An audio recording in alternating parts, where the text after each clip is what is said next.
কিতাবের মধ্যে আসছে, একজন বুজুর্গ ব্যক্তি, তিনি এরকম তার এত প্রজা রয়েছে, এত মুরিদ রয়েছে যে তাদের কারণে, এত মুরিদ তার সোহবতে আসে, এত প্রজা আসে যে তাদের কারণে সে ঠিক মতো ইবাদত বন্দেগী একটু বেশি আকারে করতে পারে না।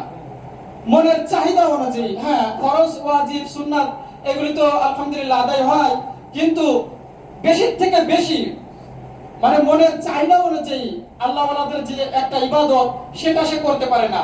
তো সে কি মনে মনে মনে একটা মনস্তাব গ্রহণ করলো যে আমি 40 দিনের জন্য এরকম এই খানকা ছেড়ে দেব। তার পীরের যে খানকা, এই খানকা ছেড়ে কি করলো, একটা পাহাড়ের ভিতরে চলে গেছে, পাহাড়ের বড় একটা গর্তের ভিতরে চলে গেছে, আর তার এরকম সমস্ত মুরিদদেরকে একত্র করছে। বিশাল বড় একটা পাথর, যে পাথরটা বলছে আমি ওই গর্তের ভিতরে ঢোকার পরে তোমরা এই গর্তের মুখটা বন্ধ করে দিবা। যে পাথরটা কিতাবের ভিতরে এইভাবে আসছে, পাথরটা নাড়াইতে কয়েকটা হাতির প্রয়োজন, কয়েকটা শক্তিশালী হাতির প্রয়োজন, এত বড় পাথর। সেই পাথর তার সমস্ত মুরিদদেরকে একত্রিত করে বহু কষ্টে এরকম ওই পাহাড়ের গুহার মুখটা ঢেকে দিছে, ঢেকে দিয়ে চলে গেছে। 40 দিন সে কোনো খানা পিনা করে নাই, ওই গর্তের ভিতরে ইবাদত বন্দেগী করছে।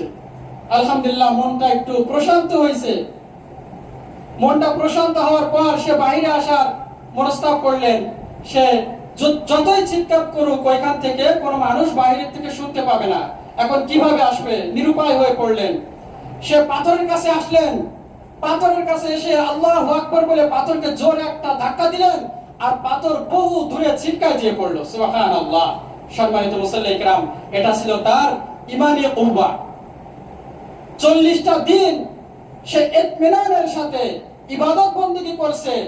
ইবাদত বন্দেগী করার দ্বারা তার রূহটা ইবাদতের দিক দিয়ে এতটাই শক্তিশালী, এতটাই তরুতাজা হয়েছে যে বিশাল বড় একটা পাথর, যেটা নাকি সরাইতে কয়েকটা হাতির প্রয়োজন, একটা ধাক্কায় একটা ব্যক্তি দূরে ঠেলে দিয়েছে।